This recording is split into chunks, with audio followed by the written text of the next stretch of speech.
In this video, I will show you how to save your ChatGPT conversation as a PDF so you can keep, share or print it anytime. So here we are. As you can see, I've got this example chat on 15 tips to be successful on YouTube. Now, there's a couple of ways you can actually save this as a PDF, but the way I like to do this is once you've got your chat, if you come up to the top right hand corner and click the share button, and what you want to do is click onto copy link. Once that's done, open up a new tab, paste that link and then hit enter, and that's going to load up the chat in a new window. Now from here, what you can do is if you come up to the top of the conversation, you want to hold down your left mouse button and just drag to highlight the entire conversation. So you just need to scroll down, and once you've done that, what you can do is right click, and on this menu that comes up, you want to click onto print. Now what that's going to do is load up a window like this, and as you can see, we've got our full conversation. What you want to do now is come to the right hand side where it says destination. They might have a printer selected, but if you click this drop down box, you can see there's an option to save as a PDF. Give that a click and that's going to get ready to save as a PDF. What you can then do is come down to more settings, and if the text is not fully on the page, you can come to margins and change this to minimum, or you can change it to none, and that should make it better and it should now be on the page. Once you're happy with everything, just come down and click save at the bottom. What you can then do is give your file a name. So I'm going to leave it selected to YouTube Success Tips, and I'm going to save this into my downloads. So what I'm going to do is click onto save, and as you can see, it's going to start downloading this as a PDF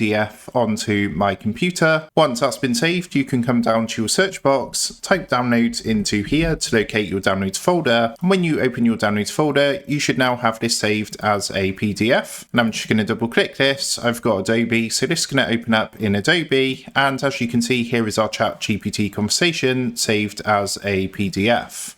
So that's how to save ChatGPT conversation as a PDF. With that being said, I hope this quick tutorial did help you out today. And if this did help you out, I would really appreciate it if you was to consider dropping down below the video, leaving a like, and also subscribing to the channel. With that being said, I just want to take a minute to thank you guys for watching this quick tutorial, and I will see you in the next video.